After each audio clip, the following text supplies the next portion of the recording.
All right, hello, welcome back students. This is going to be a color mixing demonstration. This is taken from the recording I had and I didn't have any volume on it. So right here, what we're starting with is I am comparing the swatches that we painted on the previous session from Tuesday last week, and I'm checking that against my swatches, starting with the greens. And the things that I'm noticing is that I don't have any good matches. None of them really worked. They were much more gray. So here I'm comparing the blues, and I am finding some that are close here, but I'm also finding some that are definitely not close. So what I'm going to go through and do is find a way to start adding some glazes first, and we'll talk about that when we get to that section. And then we'll also look at some velaturas. And these are ways to go through and adjust the color of your swatch if it's close. You don't want to test this out, and this is what I'm explaining here, on something that is close right away. You want to test it out on a swatch that's not working, a swatch that doesn't look like it's a good match. And so try that first before going in and trying to do a good match. So here I'm going to try it out on there.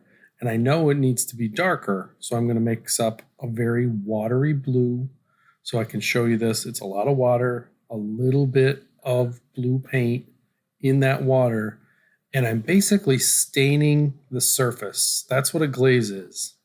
And you should have a rag or something to dry it off or wipe it off, but I'm going to cover that. I'm holding my brush nice and even, very thin layer of watery blue.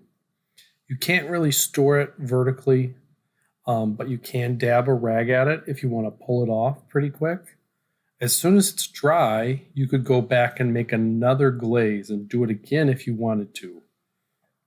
So I'm going to test the blue out, but I'm also going to test it out on one of the greens up at the top, just to try it out and show you so you can see how it's being colored. So first, I think I'm going to reglaze this one. And I'm going to put that on top of there.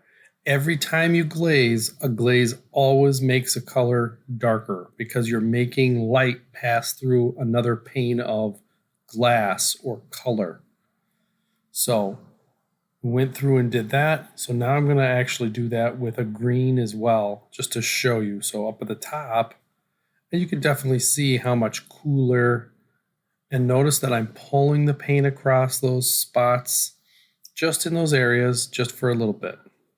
So here I am, I'm checking those, seeing how they look, and what I'm finding is how much more blue it is. So they're not a good match. But now we're going to go through and try to do this on the smaller, easier ones. And we're going to switch from a glaze to a velatura. A velatura is basically your color plus some white in it or an opaque color. So that's what I just painted down right there. I did type this in the chat, but it just didn't work. These are all here. And basically, when you add white to a color, it's going to make it lighter. So you're going to get a lighter, more opaque version. So a glaze is transparent. A velatura is semi-transparent. And a velatura can make it lighter, and a glaze is always going to make it darker. So I'm trying out some other ones, testing out the colors. We're going to do another velatura here. You can see me painting that down and making that whole area lighter and bluer than it was before.